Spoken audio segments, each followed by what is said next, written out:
नमस्कार दोस्तों, मैं कृष्णकांत तिवारी आप सभी का स्वागत करता हूं आपके अपनी कक्षा, आपके अपने परिवार के सक्सेस हब में। और दोस्तों आज की इस क्लास में हमें, जैसे कि आपको हेडिंग दिख भी रही होगी, रूल्स ऑफ डेवलपमेंट, विकास के नियम पढ़ने हैं। इसके बाद हम विकास के सिद्धांत पढ़ेंगे। तो आज हम विकास के नियम जो 11-12 नियम्स हैं उनको हम आज क्लियर करते हैं कि वास्तविकता में नियम हैं क्या। एक एक नियम को लिखेंगे, उनके बारे में चर्चा करेंगे और 25 मिनट में ये हम नियम खत्म कर लेंगे। हर नियम पर 2 मिनट का समय लगेगा। तो पहला है विकास की निरंतरता का नियम। पहला है विकास की निरंतरता का नियम, निरंतरता का नियम, या इसी को दोस्तों हम कह देते हैं सततता का नियम। सततता का नियम, तो सततता का नियम कह लो या विकास की निरंतरता का नियम कह लो। जैसे कि हमने अभिवृद्धि और विकास के दौरान पढ़ाया था, विकास निरंतर चलने वाली प्रक्रिया है, जबकि अभिवृद्धि निश्चित समय तक चलने वाली प्रक्रिया है। तो हम कह सकते हैं कि विकास हमारा गर्भावस्था से लेके जीवन पर्यंत चलता रहता है। तो यह विकास की निरंतरता का होता है। हरलॉग महोदय ने कहा भी है कि विकास एक निरंतर चलने वाली प्रक्रिया है। हरलॉग महोदय ने क्या कहा कि विकास एक निरंतर चलने वाली प्रक्रिया है जो गर्भाधान से मृत्यु तक चलती है। तो ये हरलॉग महोदय के अनुसार इसमें हम लिख सकते हैं कि विकास गर्भावस्था से मृत्यु तक चलने वाली प्रक्रिया है। अब दूसरा नियम क्या कहता है दोस्तों, देखिए हमारा दूसरा नियम कहता है कि विकास की समानता का नियम। देखिए इस नियम को इंपॉर्टेंट लिख कीजिए। विकास की सिमिलरिटी, जो विकास की समानता है, विकास की समानता का नियम। तो दोस्तों विकास की समानता का नियम क्या कहता है, इसे हम जानते हैं विकास की समानता का नियम। देखिए विकास की समानता के नियम से हम कह सकते हैं कि प्रत्येक व्यक्ति में विकास समान रूप से होता है। वह विकास देखिए प्रत्येक व्यक्ति में विकास समान रूप से होता है। एक बालक या बालिका होगी तो वह जब अपनी 12 से 15 वर्ष की आयु में जाएगी तो वह उसके अंदर स्त्रीत्व के गुण आएंगे और बालक में पुरुषत्व के गुण आ जाएंगे। तो ये समानता का नियम है। दूसरा हम कह सकते हैं कि प्रत्येक सजीव अपने समान क्या करता है, अपने समान संतान उत्पत्ति करता है। चाहे वो गाय हो, भैंस हो, इंसान हो, बकरी हो, पेड़ हो, पौधे हो, मछली हो, सभी अपने समान ही जीव उत्पन्न करते हैं। तो इसमें क्या लिखेंगे, प्रत्येक सजीव में विकास की प्रक्रिया समान रूप से होती है। प्रत्येक सजीव में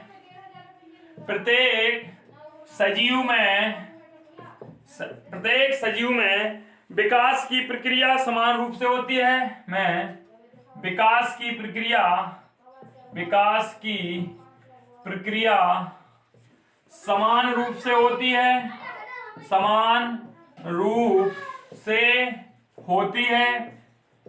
और प्रत्येक सजीव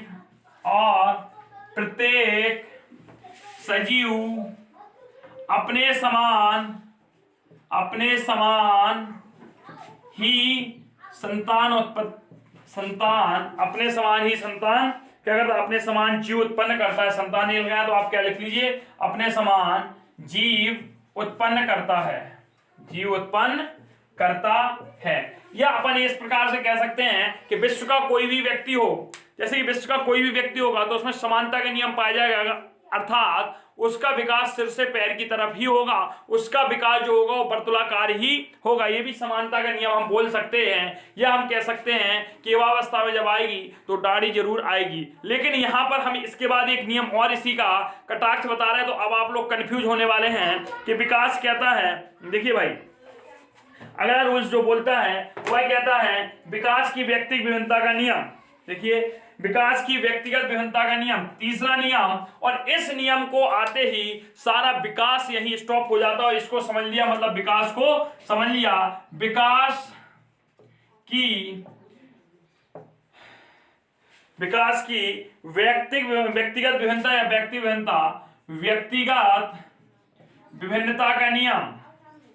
विभिन्नता का नियम।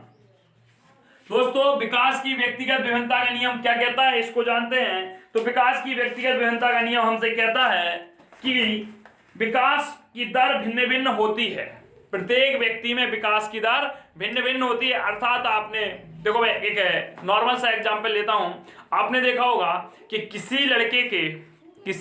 लड़के के दाढ़ी मूंछ ज्यादा आते हैं, किसी के कम आते हैं, किसी की आवाज ज्यादा भारी होती है, किसी की कम होती है। देखना, विकास बोल रहा हूं, किसी का मानसिक विकास ज्यादा होता है, किसी का कम होता है, किसी का भाषाई विकास ज्यादा होता है, किसी का कम होता है, किसी का गत्यात्मक विकास ज्यादा होता है, किसी का कम होता है। बताइए, व्यक्तिक विभिन्नता एक ऐसा शब्द है कि इससे पूरी साइकोलॉजी टिकी है। अर्थात सीटेट के लिए तो मैं एक ट्रिक बता देता हूं, जो अभी हो गया उसमें भी बताई थी, फिर बताता हूं। जहां व्यक्तिक विभिन्नता की गई हो अवहेलना, वह ऑप्शन गलत होता है। मतलब यार, प्रत्येक व्यक्ति में विभिन्नता पाई जाएगी, इसलिए कह रहा है विकास की व्यक्तिगत विभिन्नता का नियम। अर्थात प्रत्येक व्यक्ति का विकास एक जैसा नहीं हो सकता।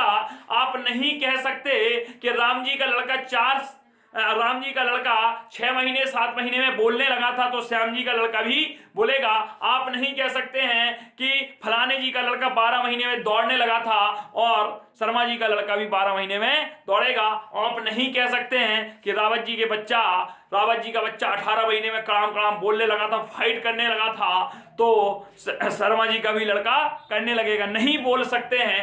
प्रत्येक व्यक्ति में पाई जाती है व्यक्तिगत विभिन्नता, चाहे वह समान एक ही माता पिता की जुड़वा संतानें क्यों ना हो, फिर भी उनमें पाई जाएगी क्या? व्यक्तिगत विभिन्नता। तो इसको व्यक्तिगत विभिन्नता के नियम को, इसे अद्वितीय विकास का सिद्धांत भी कहते हैं। ये बहुत अच्छा, इसे अद्वितीय विकास का सिद्धांत भी कहते हैं। अद्वितीय विकास का सिद्धांत भी कहते हैं। तो देखिए भाई, ये जो होता है विकास की व्यक्तिगत विभिन्नता, इसे अद्वितीय विकास का सिद्धांत भी कहते हैं। और इसके तहत लिखिए कि प्रत्येक व्यक्ति में विकास की दर भिन्न भिन्न होती है। लिखिएगा, जगह यहाँ नीचे कम है इसलिए मैं नहीं लिख पा रहा हूं, ऊपर लिख रहा हूं। ये प्रत्येक व्यक्ति में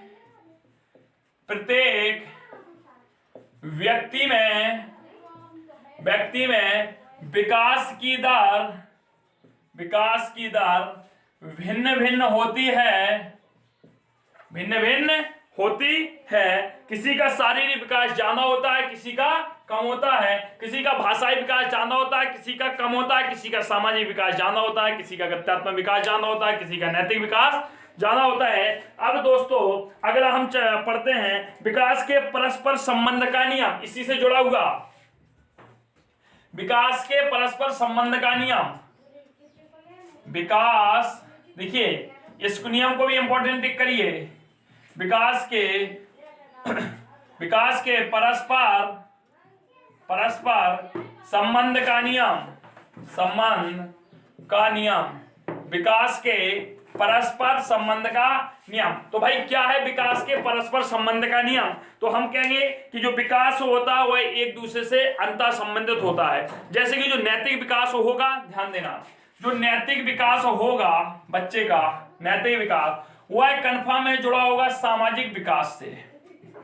कैसे? सामाजिक विकास से। अब आप कहोगे सर कैसे जुड़ा होगा? अच्छा बताइए, जिस व्यक्ति के अंतर्गत होगी सामाजिकता, यदि वह समाज के नियमों को मानता है। अब समाज का पहला नियम क्या कहता है? समाज का नियम कहता है कि अपने से बड़ों का आदर सत्कार करना चाहिए, अपने घर में अतिथि आए उसका आतिथ्य स्वागत करना चाहिए, हमें अपने माता पिता की बात माननी चाहिए, हमें रेगुलरिटी में पढ़ाई करनी चाहिए, हमें एक अच्छा इंसान बनना चाहिए। यही तो कहता है हमारा समाज। और जब ये समाज बातें बोलता है तो गुरु यही तो क्या है? नैतिकता है। नहीं कह लगते भाई तिवारी जी का लड़का बड़ा समझदार है, बड़ा नैतिकवादी है, बहुत अच्छे संस्कार हैं, बहुत अच्छे आचरण हैं, क्योंकि उसके अंतर्गत है नैतिकता। और जब किसी व्यक्ति के अंतर्गत होगी नैतिकता, निश्चित है उसके अंतर्गत आ जाएगी सामाजिकता। और यदि किसी व्यक्ति के अंतर्गत होगी सामाजिकता तो उसके अंतर्गत आ जाएगी नैतिकता। इतनी बात यदि क्लियर हो गई हो तो आप सभी लोग यस बोल सकते हैं कि हाँ सर होता है। अगला देखते हैं, जो भाषाई विकास होता है, भाषाई विकास होता है वह मानसिक विकास से रिलेटिव होता है। कौन से? मानसिक विकास से। अब कैसे होता है? अच्छा बताइए, जिस बच्चे के अंतर्गत भाषा शब्द ज्यादा होंगे तो निश्चित है उसका क्या होगा? मानसिक डेवलपमेंट भी ज्यादा हो चुका होगा। या यूं कह लें कि जिस व्यक्ति का मानसिक डेवलपमेंट ज्यादा होगा तो उसके अंदर भाषाई विकास हो जाएगा। अच्छा आप देखिए, एक बच्चा जड़ बुद्धि है तो बताइए क्या उसके अंदर भाषाई विकास होगा। अब ये नहीं कहना सर वो गाली देगा, बोलेगा ज्यादा, वो भाषाई विकास से मतलब नहीं हुआ। भाषाई यथार्थ शब्दों की जो होती है, और वो भी बोल नहीं सकता। जो इंसान पागल होगा वो ज्यादा नहीं होगा, खुद में बकता रहेगा। तो निश्चित है कि यदि बच्चे का होगा है मानसिक विकास तो निश्चित उसका हो चुका होगा क्या, भाषाई विकास। यदि बच्चे में है भाषाई विकास तो निश्चित उसका होगा मानसिक विकास। अगला देखते हैं गत्यात्मक विकास। गत्यात्मक विकास यह जुड़ा हुआ है शारीरिक विकास से। इन सब विकास के नियम सिद्धांत पढ़ेंगे, टेंशन नहीं लेना कल की क्लास से। गत्यात्मक विकास, किसी व्यक्ति का गत्यात्मक विकास क्या होता है कि 1 माह का बालक अपनी गर्दन हिलाने लगता है, 2 माह का बालक, 3 माह का बालक अपने हाथों में उठने की कोशिश करता है। ये सारे गत्यात्मक विकास के अंतर्गत आते हैं। तो यही तो दोस्तों होता है कि हमारा शारीरिक विकास, अर्थात हम कह सकते हैं कि हमारा गत्यात्मक और शारीरिक विकास एक दूसरे से क्या होता है, जुड़ा हुआ होता है। अगला हम देखते हैं विकास के एकीकरण या एकीकृत का नियम। चलें इसको साफ कर देते हैं। तो आपने लिख लिया विकास के परस्पर एक दूसरे से संबंधित होते हैं, आप लिख लेना। अगला हम नियम देखते हैं दोस्तों, मैं सारी चीजें बताता हूं, और आप यदि नहीं जुड़े हैं तो मैं पुनः कहता हूं कि आप मेरे टेलीग्राम चैनल के सक्सेस हब से ऐड हो जाइए। और जो टेलीग्राम यूज नहीं करता है तो उसके लिए सिग्नल ऐप है, सिग्नल जो ऐप चलता है, आप उससे भी इस नंबर में जुड़ सकते हैं 7458966283। और जो सिग्नल यूज नहीं करता है, व्हाट्सएप यूज करता है, तो व्हाट्सएप पर भी इसी नंबर पे आप अपना नाम, पता, अपनी सुंदर सी एक पिक्चर, फोटो जरूर भेजें, चित्र, क्योंकि चित्र के देखने के बाद मैं समझ जाऊंगा भाई आप चाहिए हैं। कभी मिले, मुलाकात हुई तो पहचान लूंगा, चलें ये हमारे बंधुवान, हमारे मित्र, हमारे भाई बहन हैं। तो नाम, पता और अपनी सुंदर सी एक पिक भेजें। तो वहां पर ये जो मैं पढ़ाता हूं इनका पूरा जो मेरे पास पेज है, नोट्स है, वो मैं सेंड कर देता हूं। अब वो नोट्स सेंड हो सकता है कि मैं लगे हाथ कर दूं, हो सकता है 8 दिन के बाद करूंगा, भेजता जरूर हूं ताकि लोग नोट्स बना सकें। और आप लोगों का रिस्पांस देखता रहता हूं किस प्रकार से आप लोग क्लास देखते हैं। कल की क्लास में आप लोगों का बिल्कुल प्रेम नहीं दिखा, और आज की क्लास में उम्मीद करूंगा कि प्रेम दिखे। अगला देखते हैं विकास के एकीकरण या एकीकृत का नियम।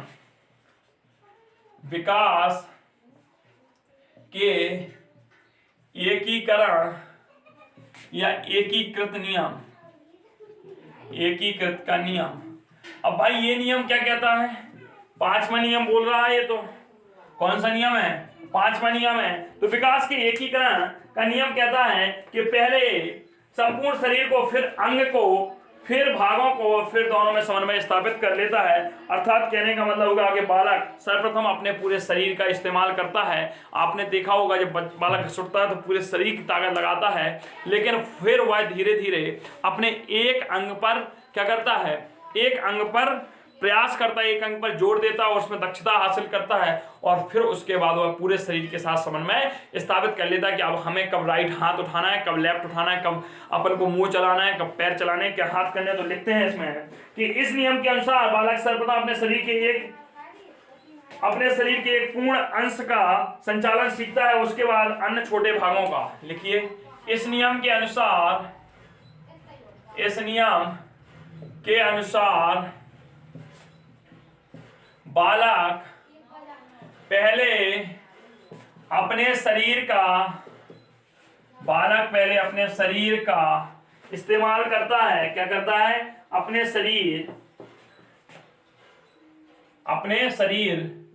पर पूरा नियंत्रण करेगा, फिर धीरे धीरे अंगों पर नियंत्रण करता है। मतलब पहले वह पूरे शरीर से कोई कार्य करेगा, अपने पूरे शरीर पर नियंत्रण करता है, अपने पूरे शरीर से कार्य करता है, ऐसे लिख लीजिए। और बिल्कुल आपकी भाषा में हो जाएगा, पूरे अपने शरीर से कार्य करता है, फिर धीरे धीरे वह अपने अलग अलग अंगों से काम करता है या उन पर नियंत्रण करता है, फिर एक दूसरे के साथ समन्वय स्थापित करता है। अर्थात कहने का मतलब हुआ दोस्तों कि पहले कोई भी बालक होगा तो वह अपने पूरे शरीर का इस्तेमाल करता है, फिर धीरे धीरे वह पहले जब बॉल उठाना पड़ेगा तो घसुट के जाएगा, फिर थोड़ा बालक जैसे ही बड़ा होता है तो जैसे उसे बॉल उठाने तो हाथ को ही बढ़ाएगा। ठीक है, आपने देखा छोटा बच्चा पूरे शरीर का इस्तेमाल करता है, फिर धीरे धीरे वह हाथों के बल पे खड़ा होने लगता है, फिर जैसे चल रहा है तो पूरे शरीर के साथ नहीं चलेगा। क्यों? क्योंकि उसने पाँव पर अपने नियंत्रण कर लिया है, पैरों पर नियंत्रण कर लिया है कि वह पैरों के सहारे चल सकता है। ऐसे वो हाथ से भी नियंत्रण करने लगता है, जैसे हम लोगों की पूरी बॉडी नियंत्रण होती है। अब हमें कब अपने होठों का इस्तेमाल करना है, कब जीवा का इस्तेमाल करना है, कब आंखों के हिलाना डुलाना है, कब कानों को इस्तेमाल करना है, कब हाथ का इस्तेमाल करना है, कब हमें अपने पैरों का इस्तेमाल करना है, तो ये नियंत्रण है हमारी बॉडी पर। लेकिन छोटा बच्चा ऐसा नहीं होता, जब 2-3 माह का बालक होता है तो वह पूरे शरीर पर काबू करता है, उसका शरीर पूरे शरीर से अगर उसको कुछ भी उठाना है तो पूरे शरीर से जोर देकर वहां तक जाएगा। अगला देखते हैं विकास के मस्त बोध का नियम। 6वां नियम देखते हैं, विकास के मस्त बोध का नियम।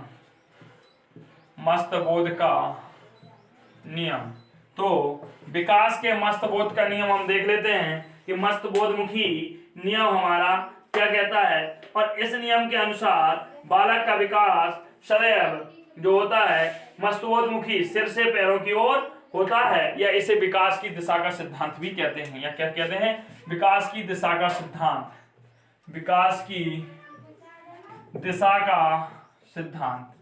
तो इस सिद्धांत के अनुसार दोस्तों है क्या, तो इस पर भी हम चर्चा कर लेते हैं। तो इस सिद्धांत के अनुसार होता क्या है, इस पर भी हम चर्चा करते हैं। और जो विकास के मस्तबोध, इसमें गर्भावस्था में शारीरिक अंगों के निर्माण की प्रक्रिया मस्तबोध कहलाती है। मतलब जो गर्भावस्था में होते हैं वही विकास की दिशा का निर्धारण करते हैं। अर्थात कहने का गर्भावस्था में सबसे पहले सिर, फिर मुंह, फिर गर्दन, फिर धड़। पहले सिर, फिर मुंह, फिर गर्दन, फिर धाड़, फिर पैर का निर्माण होता है। यही होता है एक दिशा। भाई दिशा से चल रहा है कि नहीं, इसका क्रम नहीं बिगड़ सकता है। तो ये विकास के मस्त बोध का नियम या विकास की दिशा का नियम, अर्थात कहने वाला भाई एक दिशा होगी। मस्त बोधमुखी नियम होता है कि मुख से मतलब सिर आएगा, फिर मुख आएगा, फिर गर्दन, फिर धाड़, फिर पैरों का निर्माण होता है। यही मस्तबोधमुखी का यह निर्माण गर्भावस्था से स्टार्ट हो जाता है, क्योंकि विकास हो चाहे वृद्धि हो है तो हमारी कहां से चलती है, गर्भावस्था से ही दोस्तों चलती है। और इसमें क्या होता है कि बालक सिर से पैरों की दशा होता है। लिखिए आप लोगों ने, तो लिखिए गर्भावस्था में शारीरिक अंगों के निर्माण की प्रक्रिया, ये आप बना लेना। आप इसको भाषाई रूप में कैसे लिखेंगे, गर्भावस्था में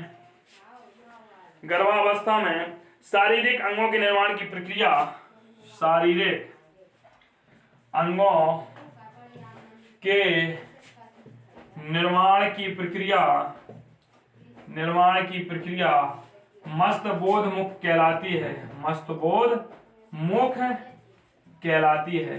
तो अगर कोई पूछे कि मस्तबोध मुख क्या होता है, तो आप कहेंगे गर्भावस्था में जो शरीर का निर्माण होता है वह मस्तबोधमुखी होता है। पहले सिर का निर्माण होगा, फिर मुख का निर्माण होगा, फिर ग्रीवा गर्दन का निर्माण होगा, उसके बाद धड़ का निर्माण होगा और फिर पैरों का निर्माण होगा। दोस्तों अब आओ हम आगे चर्चा करते हैं कि विकास की भविष्यवाणी का नियम क्या कहता है। चलें 7वें नियम की ओर हम बढ़ते हैं। हमने कल भी कहा था कि 11 नियम हमको पढ़ने हैं, 11 से 12 नियम। तो 7वां नियम हम देखते हैं क्या कहता है। 7वां नियम कह रहा है विकास की भविष्यवाणी का नियम। विकास की भविष्यवाणी का नियम। भाई विकास की भविष्यवाणी का नियम हम देखते हैं क्या कहता है इसमें। तो विकास की भविष्यवाणी की जा सकती है समान परिस्थितियों एवं अनुकूल वातावरण के आधार पर।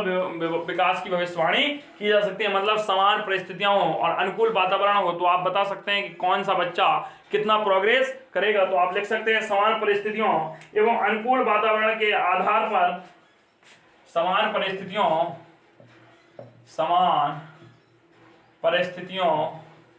एवं अनुकूल वातावरण के आधार पर विकास की भविष्यवाणी की जा सकती है। विकास की भविष्यवाणी की जा सकती है, मतलब समान परिस्थितियों एवं अनुकूल वातावरण के आधार पर विकास की भविष्यवाणी की जा सकती है। विकास की भविष्यवाणी का सिद्धांत होता है। मतलब इसे हम कह सकते हैं कि विकास की दर को देखकर किस प्रकार से बच्चे का नैतिक विकास हो रहा है, किस प्रकार से सामाजिक विकास हो रहा है, किस प्रकार से भाषाई विकास हो रहा है, किस प्रकार से शारीरिक विकास हो रहा है, किस प्रकार से बौद्धिक विकास हो रहा है, इन सब को देख के हम बच्चे के बारे में अनुमान लगा सकते हैं, उसके बाद भविष्यवाणी कर सकते हैं। अगला देखते हैं दोस्तों, अगला नियम क्या कहता है, सामान्य से विशिष्ट की ओर, सामान्य से विशिष्ट की ओर। अब सामान्य से विशिष्ट की ओर का मतलब क्या हो गया दोस्तों, देखते हैं इसको भी। सामान्य से विशिष्ट की ओर का तात्पर्य हो गया कि बालक सर्वप्रथम सामान्य क्रियाएं करता है, फिर वह विशिष्टता की ओर बढ़ता है। अर्थात उसे यदि शुद्ध बोलना है तो पहले तुतलाएगा, पहले क्या करेगा, तुतलाएगा। यदि उसे निगना है तो बालक पहले घुटनों के बल चलता है, पहले पेट के बल चलेगा, फिर घुटनों के बल चलेगा, फिर किसी के सहारे से पकड़ के निगेगा, फिर छून मनैया हो गया, अपने मन से निगने के 2-4 कदम निगेगा, फिर गिर जाएगा, फिर धीरे धीरे निगना स्टार्ट करेगा, फिर दौड़ना स्टार्ट करेगा। तो मतलब पहले बालक सामान्य से विशिष्ट की ओर के विकास का अर्थ हो गया कि बालक पहले सामान्य क्रियाएं करता है, उसके बाद वह विशिष्ट क्रियाएं करता है। तो लिख लीजिए, इस नियम के अनुसार बालक सर्वप्रथम सामान्य क्रियाएं करता है, सामान्य क्रियाएं करता है, उसके बाद विशिष्ट क्रियाएं करता है, विशिष्ट क्रियाएं करता है। अब सामान्य क्रिया में आप समझेंगे क्या है, जैसे तोतली भाषा के बाद तोतली भाषा बोलेगा बालक, फिर शुद्ध भाषा बोलना, शुद्ध भाषा बोलना, सहारे के साथ चलने के बाद सहारे के साथ चलना, उसके बाद क्या होगा, बालक अपने मन से अपने बल पर चलने लगेगा। अच्छा बताइए, कोई ऐसा बालक हुआ क्या कि अपने मन से उठाओ और दौड़ने लगा हो? नहीं, पहले उसे सहारे की जरूरत पड़ती है। सदैव बालक पहले घुटनों के बल, पहले पेट के बल, फिर घुटनों के बल, फिर सहारे के साथ, फिर अपने मन से निगेगा और फिर एकदम से दौड़ेगा। ये सारी चीजें होती हैं। अगला नियम कल चलते हैं, विकास की गति का नियम। हम क्या पढ़ते हैं कि विकास की गति का नियम। तो भाई विकास की गति का नियम क्या है, 9वां नियम हम देख लेते हैं दोस्तों, इसके बारे में भी जान लेते हैं कि विकास की गति का नियम क्या है। विकास की गति का नियम, विकास की गति का नियम। तो भाई विकास की गति का नियम क्या कहता है, विकास की गति रैखिक नहीं होती है, इसकी गति वर्तुलाकार होती है। ध्यान दे दीजिए, विकास की गति रैखिक नहीं होती, वर्तुलाकार होती है। कैसी होती है, वर्तुलाकार होती है। कैसी होती है भाई, तो इतना याद रखना, विकास की गति सदैव कैसी होती है, जो विकास की गति होती है वह वर्तुलाकार होती है, रैखिक नहीं। यहाँ आप लंबवत लिखिए, लंबवत नहीं होती, माफ कीजिए। विकास की गति लंबवत मतलब रैखिक भी बोल सकते हैं आप, उन्हें लंबाई से नहीं होगी। मतलब आप कहें विकास ऐसे चलता है, ऐसे चलता नहीं, ऐसे नहीं चलता है। विकास हमारा इस प्रकार से चलता है। ये चक्र बनते हैं विकास में। क्या बनते हैं दोस्तों, विकास में चक्र बनते हैं। और विकास के वर्तुलाकार गति के आधार पर ही आयु का निर्धारण होता है। आयु का निर्धारण कि कौन व्यक्ति 15 साल जिएगा, कौन व्यक्ति जन्म के 2 घंटे जिएगा, कौन व्यक्ति 100 साल का जिएगा, उसके विकास के इस वर्तुलाकार पर, इस चक्रों पर निर्धारण करता है। हो सकता है जो बालक जन्म लेते ही मर जाते हैं, उनका विकास इतनी तीव्र गति से होता है कि उनका ये साइकिल पूरा हो जाता है और विकास जन्म के तुरंत बाद ही मर जाता है बालक, कोई भी होता है। और कोई आपने देखे होंगे 105 साल भी जीते हैं, तो उनके विकास की प्रक्रिया उनमें भी बहुत धीमी चलती है, कहीं तीव्र होगी। तो यही तो है व्यक्ति विभिन्नता का नियम। क्या समान आयु के लोग होते हैं? नहीं होते ना। तो विकास जो बोलता है ना भाई साहब, साइकोलॉजी बोलती है, साइकोलॉजी हमें पढ़ाती है, हम साइकोलॉजी को नहीं पढ़ पाते हैं। साइकोलॉजी हमने यदि खुद को पढ़ लिया, खुद को जान लिया, तो साइकोलॉजी जान ली, बस उसके शब्दों को मैं आपको देता हूं। आप खुद से सोचिए कि कोई बालक, बहुत आपने देखा हो कोई बालक 10 साल का हुआ, खत्म हो जाता है, बालक बालिका 15 में हो जाता है। किसी की उम्र 30 साल होती है, भारतेंदु हरिश्चंद्र की ले लीजिए 35 साल थे। किसी की 50 साल होती है, 55 साल होती है, 100 साल होती है, 60 साल होती है, 70 साल होती है, 80 साल होती है, 85 होती है। तो ये क्या है, विकास की वर्तुलाकार गति पर ही निर्धारित करता है। अगला हम देखते हैं, प्रत्येक व्यक्ति की आयु आपने देख ली। अगला देखें, इसमें एक नियम और आप देख लेते हैं, इसे संचयन और पुनरावृत्ति का सिद्धांत भी कहा जाता है। इसे विकास की गति का नियम को क्या कहा जाता है? इसे संचयन और पुनरावृत्ति का सिद्धांत भी कहा जाता है। संचयन व पुनरावृत्ति का सिद्धांत। ध्यान रखिए, जो ये वर्तुलाकार गति होती है ना, वर्तुलाकार, तो ये विकास की गति का नियम नहीं आ सकता है। क्वेश्चन लिखा आ सकता है, कई कई पुस्तकों में लिखा होगा विकास के वर्तुलाकार का नियम या विकास के संचयन और पुनरावृत्ति का सिद्धांत। तो कई पुस्तकों ने 15 नियम लिख दिए, कई 20 यही लिख दिए उन्होंने। एक जगह लिखा दिया विकास की गति का नियम, फिर वर्तुलाकार गति का नियम, फिर संचयन और पुनरावृत्ति का नियम या सिद्धांत। तो ये सारी तीनों चीजें एक ही होती हैं दोस्तों। अब इसके आगे हम बढ़ते हैं और जानते हैं क्या कि विकास, भेदात्मक विकास, भेदात्मक विकास भी देख लीजिए भाई। भेदात्मक विकास देखते हैं क्या होता है भाई। ये 10वां देखिए आप, भेदात्मक विकास। अब ये क्या होता है भेदात्मक विकास? इसके अनुसार बालिकाएं बालकों की अपेक्षा जल्दी परिपक्व हो जाती हैं। फिर से सुनना, बालिकाएं इस सिद्धांत के, इस नियम के अनुसार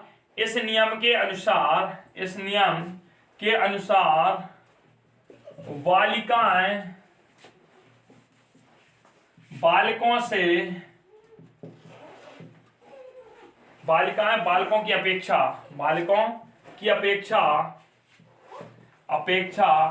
जल्दी परिपक्व हो जाती हैं। कहने का तात्पर्य दोस्तों, आपको मैंने कई बार पढ़ाया है जब मैं विकास की अवधि स्टार्ट की थी, बाल विकास, क्या आपने देखा होगा अभी जब और आगे, अभी तो मेन मजा तो पका ही, जब बाल अवस्था शैशवावस्था पढ़ाएंगे तो आपको फील कराएंगे आप बचपन में जी रहे हैं।